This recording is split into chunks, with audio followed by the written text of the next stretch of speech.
Thank you so much for joining us. My name is Julie Elise Landry, and I am pleased to introduce two exceptional writers, Katie Wills Evans and Stef Russell. These are two rock stars in our MFA program, and I think it's going to be a treat for all of us to listen to them read from their outstanding work. I'll introduce Katie as our first reader, then Stef, and afterward we'll have some discussion.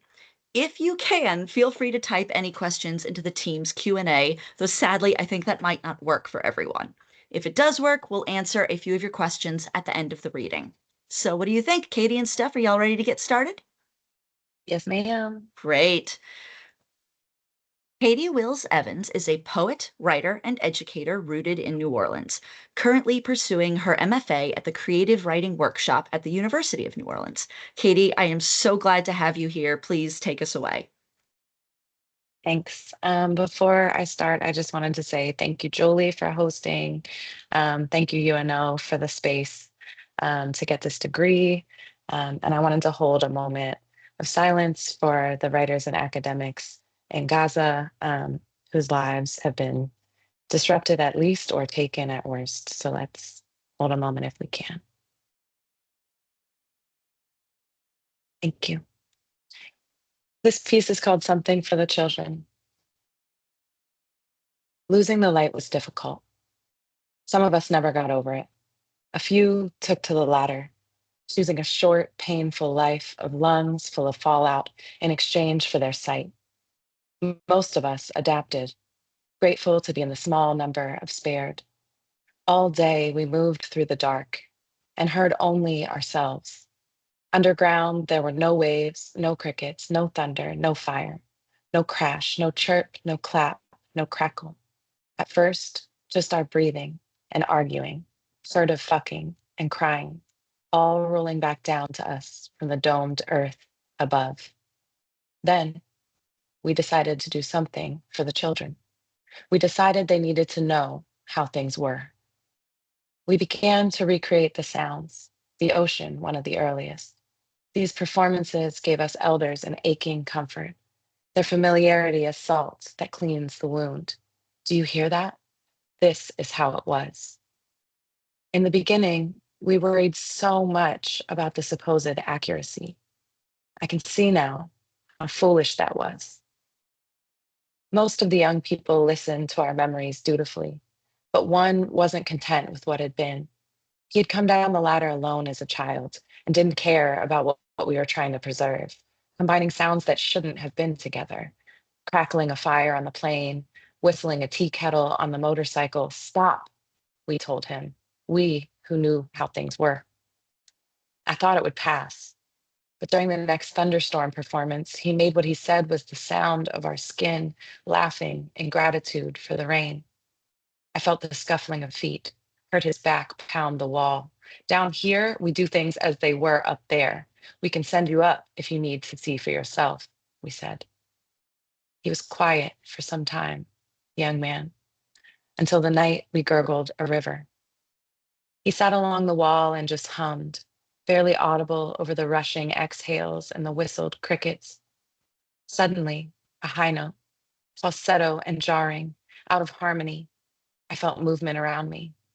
Don't you see? We can do whatever we want.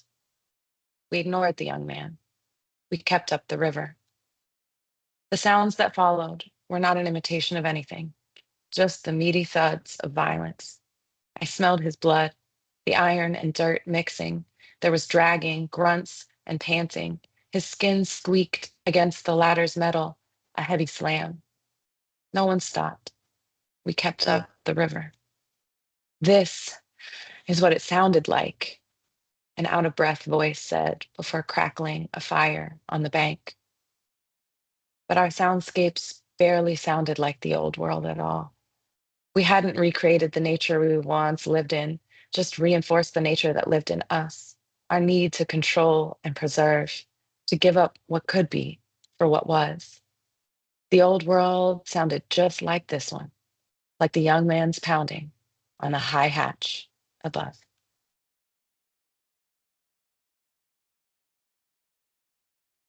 Thank you so much for that, Katie. It was wonderful to listen to you. I cannot wait to chat about that at the end. Next up, we will have Stef Russell. Stef Russell, she, her, is a third-year poetry MFA candidate at the University of New Orleans Creative Writing Workshop.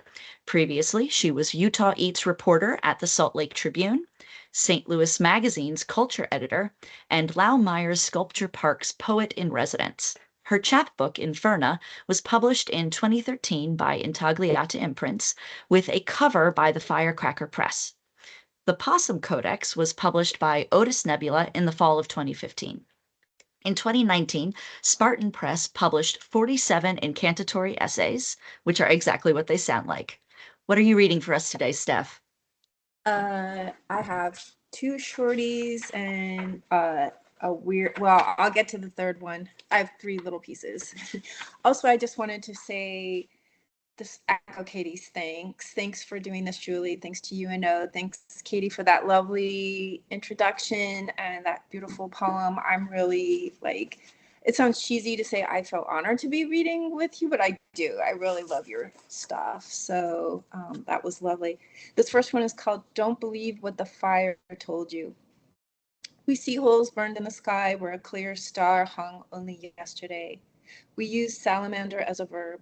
We watch smoke hover over grass, mingled with dirty light from outer space. We think we hear Mercury's feathered feet, the papery sound of wings. We think he fled into a rainless cloud. We see bursts of chimney swifts spiral toward the sun, then evaporate. We see towers and chimneys collapse in the flames. We watch ash motes snow through red light. Clouds of birds turn to crude letters, a caption for a photograph of a woman doubled over, her hands over her eyes. From her mouth, a cry like Jupiter's red bruise. We ask each other, how did Joan of Arc's heart survive? Was it asbestos? Was it carved from something hard and red like jasper?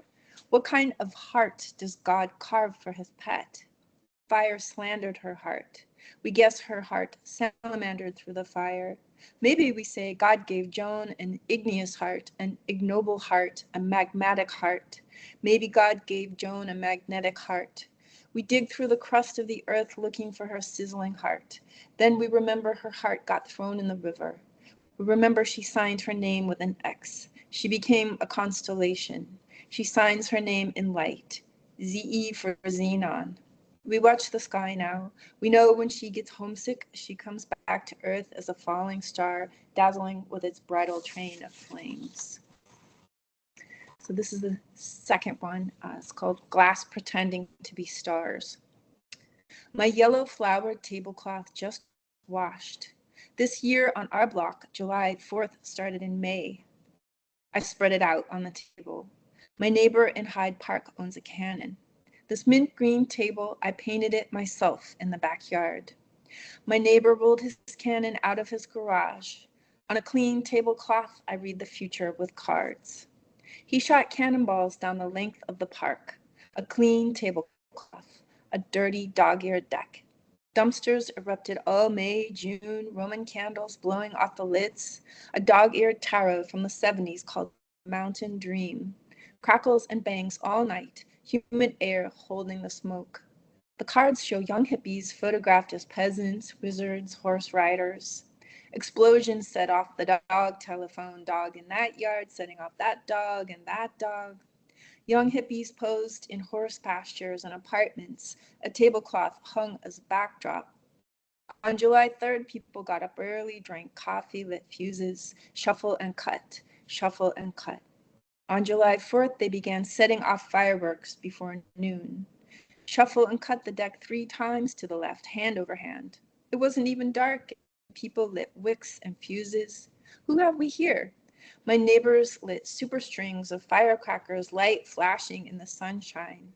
Night of cups, shaggy head, blonde, mutton chops, bell bottoms. Then the grills came out.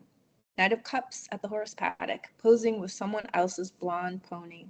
Everything just cracking and banging and sizzling and smoking. Who have we here? July 4th, midnight, still all the flashing and banging and smoking and grilling. The Knight of Swords wears jean cutoffs, leather fringe, leads a pony with a forehead blaze. Smoke so thick it looked like deep winter fog. What have we here? My outdoor cat cowering in the shrubs. Tower card, image of a glass penthouse, walls shattering. For hours crouched on hands and knees trying to coax out the cat. It's like when an opera singer hits a high C, shatters a wine glass. Smoke and bugs and heat and flashes and bangs. The third angel shatters the glass with its purry voice. Its starry hurts. Now it's July 5th and it's noon. The people fall from the tower. A man, a woman. It's 100 degrees and the air still smells like sulfur. The glass explodes. I plead with him not to fire up the grill. The people fall. He fires up the grill. Rain falls. He piles coals in the grill chimney, lights it. Blood, glass dust, bricks, shattered wood. Dark smoke swirls, hangs in the yard like a haunting.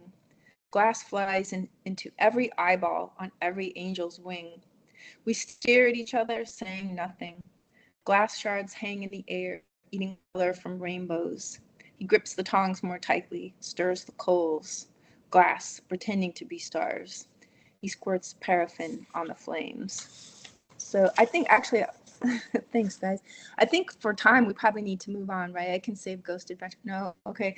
Well, this one, super quick. This is a collage poem from, it's made up of dialogue from that reality show Ghost Adventures.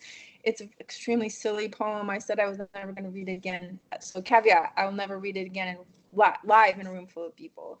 And I think it's less about ghosts than it is about the weird way Zach Bagans, who's the Ghost Adventures guy, uses language, which is why I started obsessing over this in the first place. It's called A Ghost Story. And these are all it's a assemblage from Ghost Adventures. I'm embarrassed to say I watched it enough to like assemble all this, but here we go. It's called A Ghost Story. Imagine like a spirit zoo, like all these different cages and exhibits for these ghosts. I can just see them in these rooms, sitting on those beds, staring at you in this little room back there. And some of those secrets can still be seen today. We moved to the old general store. The site of rituals was stick dolls. The forest. We did some research. There is, in fact, a witch camp. A witch camp is a group of well over 100 people that live there. They do pagan rituals. It's in the woods here, very, very close. I want to personally thank this tree branch for preventing me from climbing any higher. That's got to mean something. What if that means if I'm the chosen one? I stand in the circular marker, and the bird somehow connected with the energy of these oscillating lines and came in, and at that precise moment, the energy spoke to the bird to come in and defecate on me. A bat flying around very strangely before the camera starts going in and out of focus, because at the same time that we received the mysterious breathing, we captured a bat flying around very strangely, and it even lands on one of the stick figures. Could the energy vortex in and around these dolls be affecting the bat's internal sonar? Do you think that this water buffalo witnessed those murders? Could these creature-like demonic figures be lurking down in the bowels of this once violent saloon? Hey, Irene, I heard you like to tickle toes. You want to tickle my big old long toes? This is going to sound so odd, but you know, like when you have your crack showing and someone puts something in it? No joke, that's what it felt like, and I jumped. This thing is toying with us. Who are you? I guess there's astronomer, I can't say astrophysicists. It was midnight and the ghost of Mr. Boots had made it known he didn't want us in the vaults. I just think it's crazy. This figure has a skinny neck, and that's just where this guy was hung. I'm sure he had a skinny neck. Oh, wow, those are kill holes. That's what they call those, kill holes. I'd love to make some turtles. I didn't know this was going to happen, ladies and gentlemen. Don't go anywhere. Lady Snake is in the basement. Old lady, old mean lady, let us see you do some old mean stuff. I just heard something like a bobcat or something like a witch mixing with a bobcat. There are so many multiple abandoned buildings where people are being attacked. There's also some residents doing rituals to summon those very spirits in the very buildings they own. We have validation these windows were clean before we got here. I know you're running from us. That's what little children do. When we come back, we're going to bring you candy. We're going to bring you toys. I feel you will speak to us when we bring these toys back and put them on these window ledges below your handprints. I'm sure this little girl spirit is just as angry at Jeff for not sharing his jolly ranchers as his own children are. We learn of a legend derived from Cornish folklore. Tommyknockers, malicious spirits known to cause harm to miners. One serious question, Big Jim. Do you believe these little Tommyknocker trolls are in this mine? Yes. A mischievous one will drop a 10-ton boulder on your head. Do the bad ones chip away at the supports and try to kill the miners? Whoa, I've smelt them cooking bacon in the mountain before, more than once. You smelt bacon? More than one time. In the mines and stuff. So you smell bacon in the mines. Tommyknockers, their staple diet is bacon. I don't know what it is. Okay, Tommyknockers eat bacon. Let's bring in some bacon as bait. We find no evidence of paranormal evidence inside this mine, but we did find an absolutely adorable kitty kitty. Hi there, kitty kitty. Hi there, kitty kitty kitty. Oh, look at the little kitty kitty. I had a blanket, a wet blanket of emotion. Rage, hate, anger, enmity, malevolence. It's hard for me to speak. The entrance of that time still exists inside the jail cell's now crumbling walls. Shadows dart, whispers echo through the corridors. The leaves and trees reclaiming the building are silent witness to the ghosts of the angry, the lonely, the insane, the eternally trapped within the cold stone. This scarred land is reverberating sadness at a new level. Mother Nature is crying. She can't grow here or make anything beautiful. I feel as though I want to cry with her. It's tough to hold back. It's even more disturbing to know something is here, feeding from this heaviness. You can't make a deal with the devil, and if the devil's here, there's no deals to be made.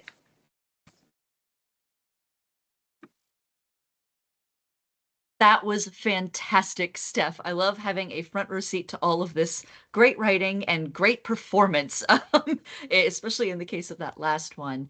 I am going to kick off our Q&A portion now with a question for Katie, since they've had a bit of a break from talking, and I'm sure Steph could use a moment after that monster poem, or ghost poem. But so, Katie, tell us a little bit about the process of writing your piece. How did you find this particular voice, and what challenges did you face? Yeah, thanks for that question, Julie. So that piece started as a poem, and originally, I'm really, I think like the genre of post-apocalyptic storytelling, like it's a thing that we fixate on so much as people. And so I wasn't like necessarily looking to write a piece like that, but I just had this idea of this family that was sort of trying to like hold on to like our world is so loud. There's so much humming, there's so many frequencies. Like at, if I sit in my apartment at night, there's so many sounds. And so I had this idea of like a family trying to recreate sounds to reverse engineer some kind of technology after a collapse. Um, and that poem was not very good, and it wasn't a super good premise either. But Barb Johnson in her fiction workshop has folks do a flash piece. And so I sort of took that Oh. and reverse engineered it. Yeah. And I was really interested in this idea that like the vast majority of what we put into fiction is visual. And so if you take a story and you put it in the dark, then you have to focus on sound, you have to focus on smell. And it was just really interesting to think about like, what would it be like if folks were in the dark all the time? What would they miss? And what can you focus on instead when you don't have sight?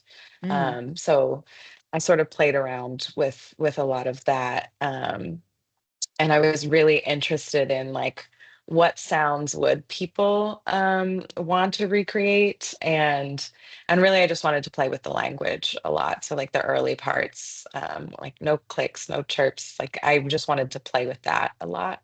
So I had a lot of fun writing it. And I think like I it's funny, I feel like it is its own kind of ghost story Yeah. stuff. Like it's I have a lot of thoughts and feelings about the world and society and the things that we cling to. And I think like putting that in a story is sometimes much more effective than just trying to say the thing. that actually kind of leads right into my next question, which I am going to geek out a little bit about your story to provide some context before I ask my question. But I noticed, okay, the narrative voice in your piece is primarily a we, though there is that I inside the we who peeks out in moments, particularly at the end. That I is complicit in some of the stuff that's happening, but that I also seems to have had their individuality taken by this society, this family, this group, but also by all this recycling with no room for creation. And when I was reading it, it honestly made me think about my fears about the future we seem to be facing with like the widespread adoption of AI. But the beauty of a story like this is how many valid interpretations are possible. So my question is, what kind of fears do you think you are bringing into writing this? Wow, thank you for that, Julie. Thank you for reading it so closely. I appreciate it. Yeah, I think I taught high school in New Orleans for 13 years, and so I've spent most of my life being a teenager or hanging out with teenagers.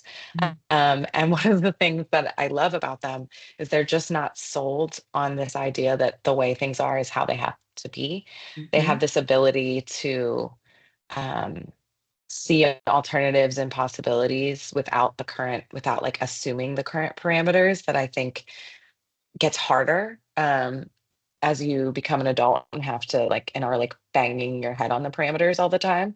And so I have this fear that we a lot of my writing works with this idea of like what we could become.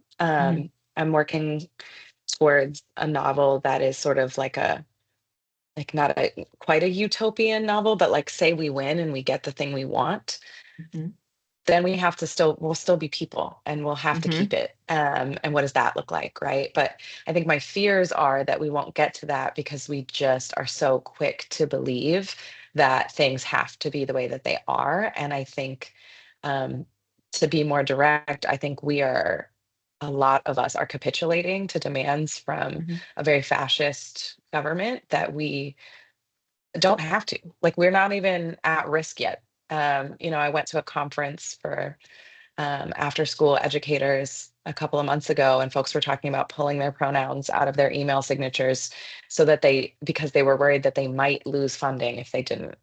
And it's like, if we'll fold that fast without any pressure, where does that lead us? Like, how easily are we rolling down this hill that we could stand up and walk back up? Yeah.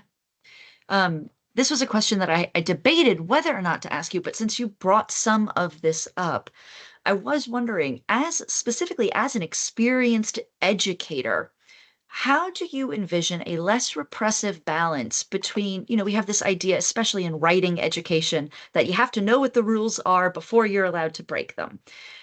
How do you envision a less repressive balance between the validity of informing students about things, but not restricting their imagination, but empowering their imaginations instead? I love this question. I'm thinking about this a lot. I'm teaching a freshman comp class at UNO as part of my graduate assistantship, and um, to my like delight, a lot of my kids are actually really interested in writing, um, and it's so hard because they have been conditioned into academic writing Mhm, to like that horrible format of like you put the hook and then you give some context and then you tell exactly what you're going to say and then you have a point for each paragraph. And like I talk very candidly with them about like academic writing is often not actually good writing. Like it is for a very specific purpose. It is to tell you the thing and then prove the thing, which is not like if you have a conversation with somebody, that's not, I don't say, um, your friendships are the most important relationships in your life. Let me explain to you a thing that happened recently that proved this to me. Like I tell you, The like, this is a thing that happened. yes, the primary focus of academic writing is not explicitly communication, right? Yeah. Yeah, it's just information put like listed out in a way that is logical, right? And so instead, it's hard because they also have to be able to do that. Um, my class is preparing them for other classes. So, but I think the best way, we're just looking at a lot of writing that I think is fantastic and really love, and some really interesting forms.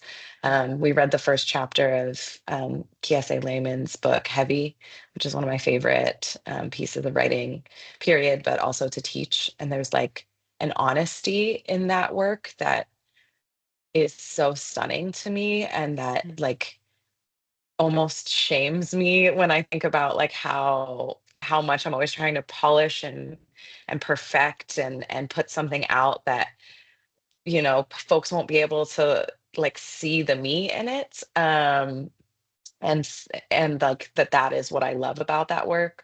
Or we read Alexis M. Wright uh, published an essay this summer called How I Learned to Read, and it's real risk to try and say this word out loud when this is being recorded, but it's an abecedarian. I don't know if that's, I can but never pronounce that word correctly. So solidarity and not knowing how to say the word, but knowing what the form is. something like that. And so like kids seeing that as a way, like how do we look at writing that is actually interesting and honest? And then like that, and then we're deducing what works for us from different pieces of writing. And trying to do that more, like let's look at some things and then some excellent work and then see what we find it has in common, and then look at our own work and see what's working and what's not. I'm not like giving them a lot of format on the front end, because then I'll never see what them just taking a swing looks like without me saying this is how you do it. And then, we'll look at their writing too and say, like, what's working about this? What isn't working? And that may lead us to some of the more structured things that we traditionally teach. And not all of that is bad, but I think I don't want to do that before I see what they're bringing and what their voices sound like and what their instincts are. And then we can play from there. Yeah. Thank you so much for being so thoughtful and open about some honestly very tricky subjects. I really appreciate the chance to talk with you about this story, and I'm going to bug you a little bit more in a little while. But for now, I'm going to switch to pestering Stef. Um, Steph, your poem Glass Pretending to Be Stars is written in the cut and shuffle style, which we learned in one of our last poetry workshops together. Tell us and our audience a little bit about your experience writing in this style. What proved most challenging or exciting for you? And was there anything that this particular method helped you uncover in that poem? Yeah, so cut and shuffle, basically you write out two texts, Mhm. you tell two different stories, and then you sort of weave them together line by line, and they play off each other. And I guess when you're writing the two separate texts, I know this was true for me anyway. I didn't anticipate how those were going to play off each other. Mhm. And this will probably go through several more drafts. It's been through some, but I think the whole idea with an exercise is to get around your own brain, Mhm. like these little tics that we have as writers, where like there are certain words, like as soon as I see it pop up in a document, it's like, all right, you're out of here. You show up too much. Like you're a word I like too much. You show up like every other page, Mhm. and it's just sort of a way of writing outside your own head a bit. And so, yeah, it was, and the cut and shuffle, like just the name of the exercise, that's where the tarot reading came in, because I was like, cut and shuffle is just Oh. like reading cards, like, and so there's like this dumb joke in there where it's like cut and shuffle and cut. It was like trying to mimic the form of the poem within the actions of the poem. It's So not dumb. Continue. yeah, okay, goofy joke, yeah. Yeah. So yeah, but I mean, like, for anyone who writes, like, I found it to be really helpful generative exercise. Yeah. That's great. Yeah. In that poem, it shows a speaker dealing in part with sensory overload, which I found was very interesting, especially given what Katie's story was about with Yeah. sensory. It's just interesting how these two things sort of play together. But that glass pretending to be stars has this glut of noise leading up to and following the July 4th holiday.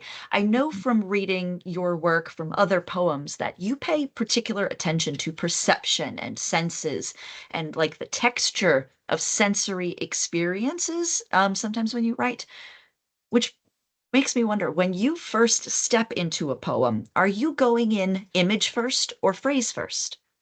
Oh, that's a really good question. I guess it varies. I think for me, it's usually image first. Like I get these weird, almost like little flashes in my head, or I'll hear something or see something, and it's just very striking. But usually it's something visual or it's a sound. I think Mhm. those are the two. I mean, I know we all kind of like, everybody has the sense that really is like the forward moving horse for them. And some people are more like less visual, more auditory, etc. So I think for me, it's almost always what I see, like the Mhm. image is always first, but not Yes. always, but very often. Yeah. I'm grateful to know that. I'm going to keep that in mind as I read more and more of your work. I think that is always an interesting question to ask people. Um, I'm going to resist my temptation to jump immediately into Ghost Adventures, and I'm going to Oh, give Don't Believe What the Fire Told You a little attention. That poem presents an apocalyptic world, which again is another fantastic commonality between both of your writing. That there's this ruined landscape, and it seems particularly interested in how we put words to a world like that, in how we describe and name and engage with essentially ruination. So, what is something you wish we were generally better about naming in our world? oh, wow. So you have such good questions. These are like, I have to pause and be like, okay, yeah. You know, in a weird way, I almost feel like sometimes we get in trouble because we're too rigid about naming. And I feel like what Katie was talking about with her kids, like they're always pushing against, like, well, why is it called this? Why do we do it that way? Like, I feel like sometimes that's what gets us into trouble is we have these words that we use that are too rigid, Mhm. where it's like we automatically like, you know, especially as everything like speeds up and everything's memeified and we have all these Mhm. little shorthand kinds of phrases that we use. I almost feel like sometimes it would, you know, like it's good to break out of like, well, okay, what is, you know, a phone? What is, you know, a shoe? What is, you know, just like the most basic stuff, right? And like Yeah, slow it down and really trust our own felt senses of something. that's fascinating. All right, now we can finally talk about Ghost Adventures. I was like, I can't immediately talk about Ghost Adventures. I have to talk about the other fantastic Yeah. poems, but this is the thing I truly most want to know. You Okay. pulled a fantastic, ecstatic poem out of that show. How did you go about arranging all of this material? How much did you have to leave out? What went into making those decisions? Essentially, how did you structure this poem? Oh man, this is so embarrassing. I don't that I'm addicted to this show. I don't even know why. It's like partly like how Zach Bagans talks. His Yeah. syntax is so odd. Uh it was like that's what kind of hypnotized me first. And Mhm. I actually watched every single Ghost Adventures and I would bust out voice memos anytime he said something really like the whole show is not like zingers like that. There are always at least a few zingers every show, but Yeah. I had like 85 little tiny voice memos. And I went and transcribed all of them. And then it was like a matter of like, okay, how can I make this? So I had to revise it quite a few times I mean, it still doesn't make any sense, but I feel like there's little kind of clothespin. There's movement. I mean, it's going somewhere. I wouldn't say it doesn't make sense. It makes its own kind of sense, which is Hmm. why it was so fun to do. Yeah. Yeah. Yeah, that's great. I'm so glad. I just thinking about you with all of those different voice memos. That's the kind of writing experience I love, where you just really have to dig into like moving all these itty bitty little pieces into their little places. Mhm. Um, So thank you for sharing that. Thank you both for reading both of these works. Now I'd like to talk to both of you about some just more general things, specifically writing routines. Do y'all write on any particular schedule? Do you wait for inspiration to strike? How do you keep going when it sometimes is very difficult to keep going with writing? Katie, I'm passing the ball to you. You've been voluntold, Yeah, Katie. yeah, I'm used to that.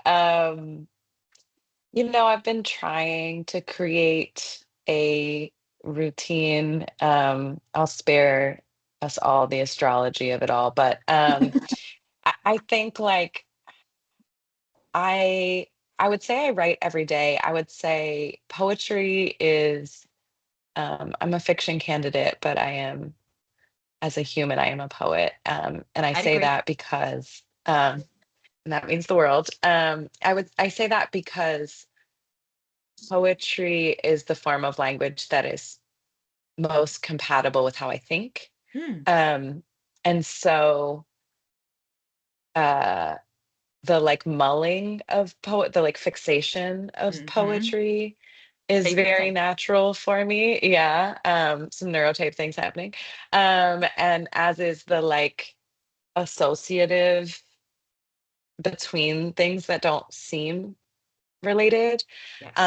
And so, I have like an insane note in my phone that's like poetry grab bag, and it's like a thing a man said at a cafe, and then like a sign for a missing goat and what it said. Like it's just like it's a bunch of um but to your point, Steph, I think like I'm really grateful for Carolyn Hembree's workshop last semester, and this semester I'm in it as well. Um, for like giving us ways to sort of um, break your brain out of the things that you say all the time and the words that you use all the time, because Yeah. that's just not interesting and it doesn't make for poetry. So you kind of have to figure out what's like deeper or under. And so sometimes it's like just gathering. Sometimes the writing is just gathering things and Yeah. like um I try to journal and see. I've been pushing myself recently. I've been using Audre Lorde's questions, which I think come from uses of the erotic, to be like, okay, what am I not saying?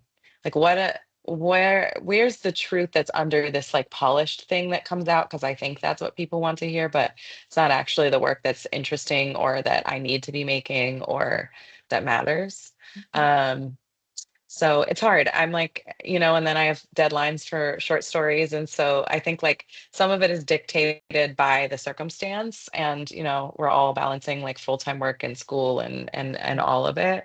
But I think I'm trying to like loosen the expectation that I have to have this really rigid routine. And instead, like I'll think because I didn't finish a short story this summer, I didn't do any writing. But meanwhile, I like revised a bunch of stuff and put together a poetry manuscript, but I'm not Revision counting is that as writing. huge. Like, I would say 90% of my writing is revision. So, yeah. Right. And then there's the like submitting and like that Hmm. takes time and all the research. Yeah. So it's all writing, it all counts. And I'm trying to get better at like giving myself credit for what I'm doing instead of trying to like standardize and codify what it needs to look like in the day to day.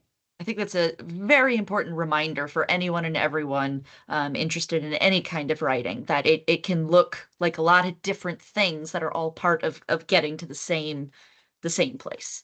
What about you, Steph? Oh gosh. Well, I mean, I've kind of varied in terms of how disciplined I am or not. And, a lot of it I think just has to do with how charged a person's battery is. Like, I Hmm. appreciate Katie bringing up, like, yeah, you're doing all these different things. And like, a lot of us need to be more patient with ourselves when there's these like really, really high expectations, like your output will be this, and I think writing is largely revision, and it's also reading like the inputs, Yeah.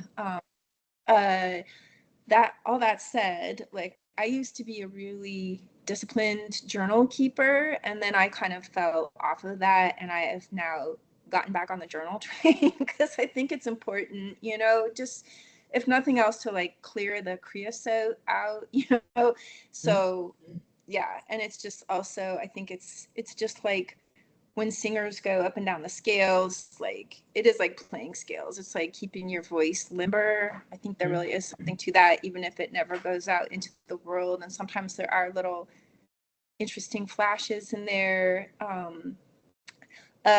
So yeah, like I'm trying to like be patient with myself, but also get more disciplined about it. And just to give another shout out to Carolyn Hembry and her wonderful workshop last semester. One thing that I don't know why I had never done it, but I think like it's helpful for, well, this is specifically poets, but just like taking a really amazing poem and writing your version of that. I mean, that's what painters do when they're learning. They go into, you know, the National Gallery and they make their own version of whatever, you know. But I feel like any poet, anywhere they are in their career, that's like such a, you go from this huge high watermark and you know, you don't have to keep it that way, but it gives you like a really strong structure to work within. Yeah, I know because of that same Carolyn Hembry workshop that we were all in last spring. I've also been trying to get back into journaling. And like I've got this little notebook and I'm trying really hard to just write stuff in it. I'm not going to say it's going well, but I am trying. So maybe we can all be accountability buddies on our journaling attempts.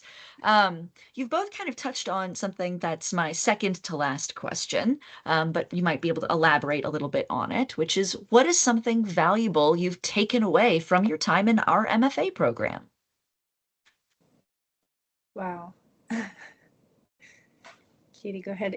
I feel like we can go back and forth. Yeah, it's your turn. Yeah. You know, it's similar to something that Steph was just saying. I found an interview with Carolyn where she was talking with Maurice Ruffins, who's an alumni of the program, for his newsletter. And she referenced Elizabeth Bishop's drafts, which were published. And then I went and looked them up, specifically the ones of, I don't know if the poem's called The Art of Losing. Is that the? Is it One Art, Steph? I believe. Art? Yeah. Yes. Yes. And that was like the most comforting thing I've ever seen of like, yes, that's what this started as, because like, that's kind of trash. You know what I mean? Like that poem, like you read that poem and you're like, cool, I'll just never write a poem again. So to see, maybe other people have more balanced responses to things, but to see where that comes from, right? Yeah. And so in the program, and this is not meant to be shade, it's like, especially in my fiction workshop, it's like you read a Carmen Maria Machado's short story, and it's like, how is this achieved? Like, how could anyone? It's this perfect thing. There are no seams, you can't see. So it's like when you are bringing work and you're reading other people's work that is early drafts where they're still learning, you can kind of see the back of the embroidery a little bit. Yeah. And get a sense for what doesn't work, and then it's so cool to get to watch people's work evolve from being in writing community with them. And so it just like has really reaffirmed for me my belief that like I want to read everybody's writing. Like I'm a writing teacher selfishly because I'm like, I want to hear you just like there are things only you can say and I'm interested in them. And it's given me such a like it's so supportive and not competitive, and it's given me such a like an affirmation around like just because it's not good yet, you just have to keep working, you just have to keep revising and keep writing, and it'll be good eventually, or it won't, but like you'll learn a lot along the way. Yeah, that everything starts somewhere and anything can go anywhere. You just have to keep poking it and working with it. What about you, Steph? Oh my gosh, I feel like Katie said all the things I would probably say too. Like there's a quote from Carolyn, specifically Carolyn Hembry, like, I don't believe in talent, I believe in revision, I think is how it goes. And I think was that's totally going to quote the same thing, great. but then I was like, we can't quote Carolyn this many times, people. But we should quote Carolyn this many times. There's like so many great professors in this program. I think we're all just fresh out of that. That particular workshop was so electric. I feel like I think we're all kind of still like, you know, like the absolutely. Yeah. That So I also just wanted to shout out how good UNO is at teaching craft, no matter what your genre is. I think that's so important, and I think it's neglected in the wider world. I have that impression. I wanted to echo what Katie said about it being like a really supportive, not competitive environment. I think that's also, I mean, the level of support and community at UNO, I think, is unusual from my experience. I don't know about other people, but I'm going to call it like a beautiful, rare bird of a thing. And yeah, and I feel like that community keeps going after people graduate, which I don't think is unusual for MFA programs, like full stop, but I feel like it's maybe more tight knit than some. So yeah, I feel like our community in school, there's this outer ring of people who have graduated who are always coming to readings, and like that it's like it just keeps knitting outwards, in terms of that community. And I think that's amazing and wonderful. I'm absolutely delighted to be in community with both of you and everyone else in this program. It's the most fantastic thing in the world. And so the last question that I'll ask you is going to be a very relaxed question, because that's the note that we should go out on after talking about all of these difficult and more philosophical things. Tell me something you've been reading, watching, or listening to lately. Guilty pleasures, absolutely welcome, if not encouraged. Thinking maybe some recommendations for our viewers. Oh my gosh. Why is that such a hard question? I mean, think, I have a lot of guilty pleasures. yeah, I just wouldn't recommend them. I like, I That's fair. definitely have, yeah, I've watched Love Island for years and been like, this is character research for dynamics between people. No, it's not. It's just mess that I enjoy. You know what? But It I goes somewhere. Everything goes somewhere into the matrix of you and what you create. So I think that's cannot valid. wait to see how Maya Papaya comes out in some poetry. But there's a short story collection that we read in Neil Emma Walsh's class from Pemi Aguda called Ghost Roots, Ooh. which is so weird and wonderful. And I have like not stopped evangelizing for that book since I read it last semester. Highly recommend it. Ghost Roots, Pemi Aguda. I would write that down. Fortunately, this is recorded, so I don't have to. What about you, Steph? oh gosh. Well, I feel like, I mean, like when the semester starts, you're just like reading for school, but luckily, like, well, Andy Young's book, Museum of the Soon to Depart, which I read last year, but I reread it for Carolyn's class, and it's like different every time I read it. It's just such an astounding book. So yeah, I mean, that's like the freshest in my mind in terms of being able to talk about it. But it's, again, it's just like rereading it, I was like, how did I miss that the first time? It's just so beautifully layered, and yeah, it changes every time you read it. And to my mind, I feel like anything that's different every time you come to it is like, that's real art, right? Or just real entertainment, even. That too, yeah. I know And it can even be with TV both, yeah. shows, I love when I can come back and be like, wait a minute, they actually had thoughts about this earlier than they revealed those thoughts to me. So it's all the more satisfying when it is art, and it is a book like Andy Young's. So thank you for calling that out. I have some um, reading to revisit and to visit for the first time. But I, as much as it pains me, I do think we probably need to close out our event. But I know I'm going to be consumed thinking about this discussion later. Katie and Steph, thank you so much for your work, your time, your kindness, and thank you to our attendees for joining us. Our next Silver Room will be Sunday, October 5th, with two poets, Serena Michelle and Micah Tasaka. Later this evening, the recording of this event will be posted on YouTube in case anyone wants to rewatch, re-listen, or share with your friends. And until next time, we will see y'all out there on the silver screen. Thank you for joining us.